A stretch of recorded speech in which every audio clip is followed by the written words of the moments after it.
Welcome to Turn the Page. This is Bruce Trombley. Today, we're going to be talking with famous author Rik Scarlett with his new series of books that he has coming out. He's going to read some selections for us. Later in the show, we'll be talking about some more news about the oil spill in the Gulf with BP. But for now, I think we'll just go straight to Rik. And it's good to have you in the studio. Let me first say that I'm a big fan. Thank you, Bruce. No problem. So we here in the studio have been milling around like moths over the excitement of your new book coming out. If your past work's any indication, I think that you might have a real gem on your hands. Well, that's nice of you to say, Bruce. I'm glad the staff here enjoys my work. This new 3-part series that I've been working on, it really captures a lot of my own personal experiences growing up in South Chicago. Yes, you've been very vocal throughout your artistic career about your childhood in South Chicago. Tell me, what was it for your readers, and for our listeners who aren't familiar with your work? What was it like growing up in South Chicago? Well, when I was 4, I was kidnapped by a basset hound. Oh. Just taken right out of the front yard by a basset hound. Dragged me for about 3 miles. I'm told. I didn't remember I was 4. But then I was held in this basset hound's dog family for 6 months. Sorry, it's a little hard to talk about. It's okay. And my family had no leads to go on to find me, because it was a dog who took me. It was a dog. So there wasn't a criminal background or a fingerprint, because dogs have those pads on their paws. Right, they have pads. And they don't usually have criminal records, and you don't really see a suspicious dog. No, I understand where you're coming from. Our producer Maria is actually a dog breeder. Oh. In her free time. What kind of dogs does she breed? Well, mostly terriers, small animals, okay. But basset hounds as well. Oh. But I've never heard of a basset hound dragging away a child like a kidnapper, but they are prone to outbursts, from what I've heard. But I mean, if it's just a bad dog, it's a bad dog. Well, what we learned over the years, there was a specific breeder in South Chicago named Satchel Ramsey, ran a dog breeding farm called Satchel Ramsey's Hound Pound, and the slogan was, "Oh, you'll love these beagles." Didn't make any sense because he bred basset hounds, and that was probably the first sign that there was something wrong with him. He's not still doing business. Did you find him directly responsible for this? Well, there was a lot of red tape because you can't shift the blame from a human to a dog so easily, because dogs have their own free will, and you can't really interview them or interrogate them. So it was hard to say if he taught this dog how to kidnap a 4-year-old. But he still does breed dogs. He still breeds basset hounds. He's very successful, actually, and it's part of what my story Dine and Slash is about in this 3-part series. Well, let's get to that 3-part series. I mean, again, we have a lot to talk about. We don't have a lot of time, but we'll make use of what we have. First of all, I am told that we need to go to a quick break. All right. We'll come back and you'll read a selection from Dine and Slash, and maybe some of your other works. Oh, I've got a couple of selections. You got a couple of selections? Yeah. That's great. Okay. Well, we're going to go ahead and we're going to go to Bruce. The other Bruce. There's 2 of us here. Oh, I was getting confused. That's a good start to a story right there. Oh. An alternate Bruce. Actually, hang on. I'm going to write that down. I'm going to date that. Okay. So while he's the alternate, and I'm gonna put an envelope with my name. You can't take that. I've copyrighted it. Okay. This is. Do you mind if I have a photocopy of that with your signature? Maybe? No, because that'll just be a lot of stuff to clear up later. I'll get you a free copy of the book when it comes out. But this is my idea. and you don't get anything out of it. Okay. Well, we'll just go to Bruce's Tack and Shack shop. It's up on Mulberry Ave, and this is you're listening to Turn the Page with Bruce Trombley, and we have Rik Scarlett. Please stay tuned. We'll be right back.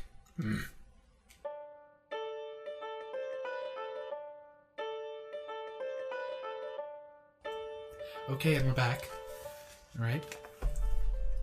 So, if you're just tuning in, we have Rik Scarlett here in the studio. Hello. He's going to read an excerpt from his new book, which we have learned is the start of a trilogy. A little water there. That coffee's cold. It's actually coffee. Oh, it's coffee. It was here when I got in. I don't know if that was from me or not. That was from. We forgot to get Maria to get that out of here. Oh. We'll have to talk to the interns about that. But okay. anyway, I would not drink from that again. All right. Because. All right. It's another start of a story. All right. Well, I'm very excited about that. So let's hear. This is Rik Scarlett reading from his new book, Dine and Slash, beginning of a trilogy. You'll seem to turn the page.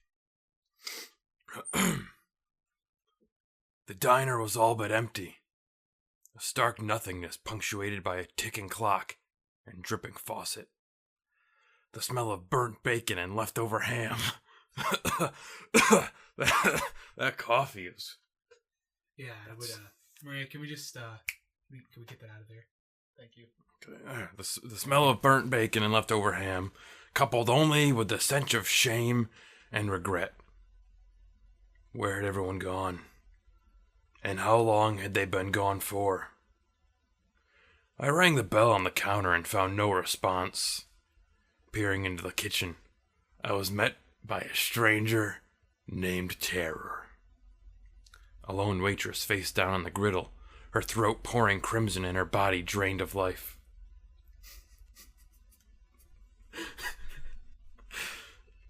This is emotional. It reminds me a lot about that dog.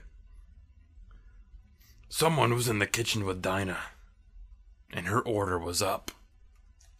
Good Lord, I have goosebumps, Maria. Get in here, feel these goosebumps. No? Well, that's you have to feel them later. But I can vouch to the viewers that I do have goosebumps. I have chills. That is exhilarating. I actually have to take off my cardigan because I'm covered in sweat. What was in that drink? I don't feel great. I wouldn't worry about it. We had Tarzan the chimpanzee in here earlier for the big chimp show today, and he might have, and he's a very touchy-feely little rascal. I didn't realize there was a chimp show. Not this show. This is Turn the Page. Chimp show is at 3:00, and I'm pretty sure that coffee's been. I'm gonna be completely honest with you. That coffee's been sitting there for a while, and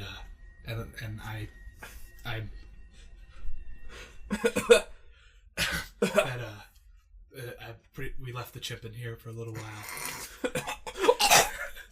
and I'm pretty sure we left him alone with that cup of coffee. So again, we're gonna have to get one of the interns. We'll get you. Can I get a water? We'll get you water. Maria, can you stand get Mr. Rik Scarlett a water? Thank you.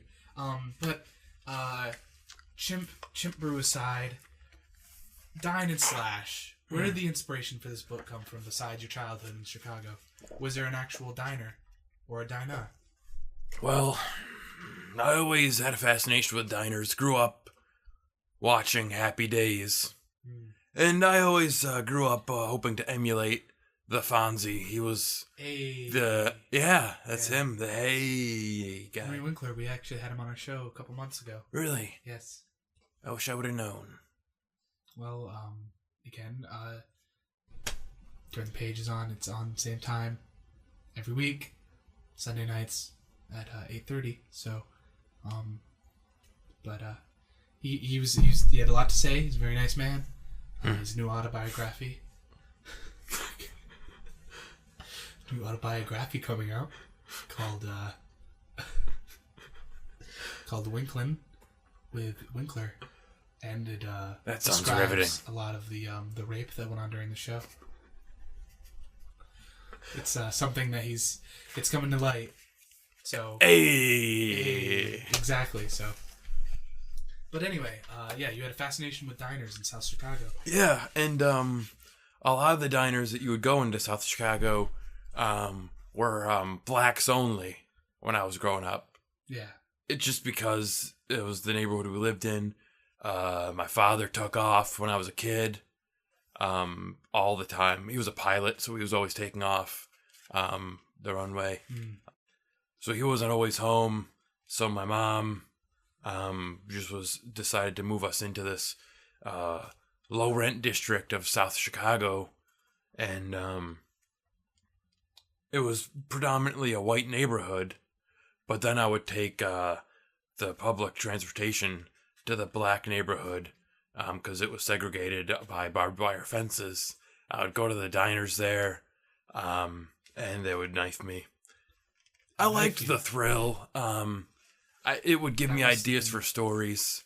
Even as a child, just don't overtalk me. I'm trying to talk about this, so don't step on my words. It's common interview technique. You're interrupting me. I apologize. I don't know what kind of chimp you had in here, but I'm Rik Scarlett. Can we So you don't talk to me like a chimp.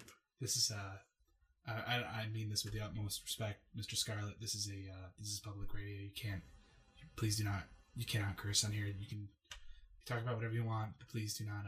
Well, I'm trying to talk about my childhood, and you're interrupting me. I apologize. I've got 3 hot books that are going to come out. Maria, They're going to be on the top of the Barnes & Noble bestsellers list, and that's the only list I care about. And you're trying to tell me that I can't say what I need to say. I'm talking about my childhood. This is emotional, and I'm not a chimp, so I won't play your chimp games. I still don't have a water. There's this old hairy coffee mug with a chimp mouth all over it. I put my mouth on that mug. Okay, I'm sorry. We're gonna take a break. We're gonna get back on track. Professional. Maria's gonna get you a water. We're gonna also get you a T-shirt and a gift certificate to the Sizzler, local town, $50 gift certificate. All right. Okay, and we're gonna get. I feel good about that. I'm gonna get this hairy mug out of here. Thank you. And we're gonna go to Bruce's Boat Shack. Up on Mulberry Street. This guy owns a couple of businesses on Mulberry Street, huh? Bruce. Oh, wow. Yes, he's a common name here. Yeah, it's a very common name. This is Bruce Trombley. You're listening to Turn the Page. We're here with Rik Scarlett. Please stay tuned. Oh. Chimpanzee.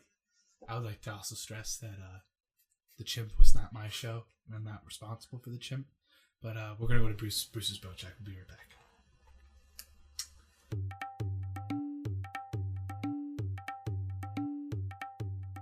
And we're back with Mr. Rik Scarlett, who had just read an excerpt from Dine and Dash, and he was revealing some tidbits about his childhood and some of the inspiration for his novels. And I understand that he might be reading another excerpt. Mr. Scarlett, we got you a Fanta and a glass of water, and we got you your gift certificate. So I'd like to apologize for the mood the interview is taken, but I feel no apology necessary. Okay. I'm fine. I've got a bag full of walnuts and Fanta. That's how I operate. That's what I eat when I write. Good. And that's what I was eating when I wrote this one. Carnival of Guilt. So here's an excerpt from Carnival of Guilt. There wasn't a thing I could do. It was so dark that I couldn't even see my hand in front of my face. But I could feel his hands scratching at the inside of my soul. The 10-year-old me, wanting nothing more than to get out and live again. He had been robbed of a childhood by the monster within me. This time, he'd get a chance to laugh. To ride that Ferris wheel. To play Pokemon Snap with his friends. A future sweeter than the cotton candy melting into my palm. Wow. Again, that is one of my favorite books that you've written over the years. And it also, I'd like to just take a moment here to tell you that Maria, I believe the chimp, while Mr. Scarlett was here, I could hear the chimp outside. So if you could please check. The chimp is here. I'll punch him in his mouth. Chimp's not coming in here. If I see, I will knock him out. King Cat was here with all of his animals. I think he might have left the chimp. I'm gonna have Maria check on that, but I'm just telling you, if I see a chimp, there's gonna be a knockout punch. I know. I wanted to forewarn you. He has the strength of a few men, so a few good men. Well, I have the strength of one great man, and I'm all liquored up. So if that chimp wants to come at me, I will knock his lights out. You won't have to, I assure you, Mr. Scarlett, you won't have to worry about the chimp. Well, he better have not to worry about me. The chimps. And he'll get my fist in his mouth. Okay. I'm not worried. That's perfectly reasonable. I'm not worried. You shouldn't be. I'm not worried. So I'm not worried. Is that, now when you speak of cotton candy and Pokemon Snap, were those common, were video games and candies common sources of comfort in your childhood? Well, the thing here is a lot of it's got to be updated for the kids these days, you know, to apply to current times. So I didn't, obviously, when I was a kid, I wasn't playing Pokemon Snaps. I understand Pokemon Snaps was a game that came out the mid-1990s. Right. It's still really popular, is what I hear.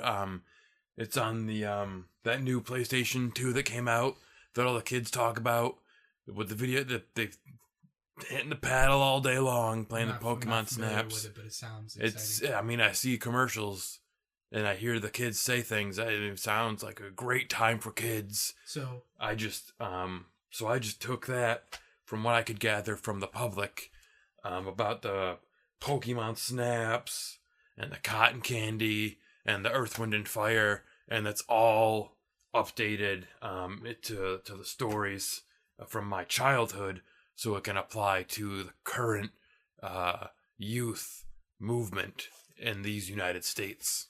And you've been very vocal about your appreciation of your fan base and the youth movement of the United States. And I understand that it's very loyal of you to update your work and change your art to for your fan base. But what is Rik Scarlett? If you weren't going to update personally, what does Rik Scarlett do to unwind? Like, how do you get ready to write that next big book? Don't ask me that. That's personal. I already told you I eat walnuts and drink Fanta when I write. You don't need to know what gets me in the mood to write. I'll tell you one thing. It's got nothing to do with cotton candy and Pokemon Snaps. You're getting a little personal here. You already asked about my childhood. Excuse me, Mr. Scarlett. This is. I apologize. Who is this guy? I'm Bruce Trombley. Huh? This is Turn the Page. I'm just trying to get. It's not me, sir. I'm just trying to get a personal. Well, it's a little too personal for your fans. This is for your fans. Just think of it that way. I am personally a huge fan, and I hate to think that I'm upsetting you. I just want to, for all those young writers out there, you know, sometimes it's hard to get started, and I didn't know if you had any. I like to have sex with my wife. All right, it relaxes me. We go at it strong and hard for about 3 or 4 hours a day for about a 6-week period. We do that every day. I get done with that, toss her outside, get her out of bed, tell her, go make me a pancake, 3 eggs, and get me a thing of cranberry juice. And then I write, and she gives me the food, and then I eat that, and then I get the nuts and the Fanta for dessert. I just lay in bed all day and write. Next day, wake up, 3 or 4 hours rough sex. Again, toss her out of the bed, pancake, 3 eggs, cranberry juice, write, walnuts, Fanta, sleep. Next day, 3 to 4 hours of sex. You get the picture. Yes, we do. We do get the picture, and you know who else gets the picture is Bruce's photo booth up on Mulberry Street. Another one. Yes, he's very. It's a family name? No, they're not related. Not that I know of. I just moved here. I'm just the host of Turn the Page. Anyway, we really should be getting to the sponsor. But hey kids, if you all you aspiring writers out there, Mr. Scarlett just laid it out for you. I wouldn't maybe apply certain parts of that to your life until you're older. Specifically, making love to your wife. If you don't have a wife, but we call it making love. Okay, well, the Bruce's photo booth. We'll be right back. We're with Rik Scarlett. This is Turn the Page. and we'll be right back.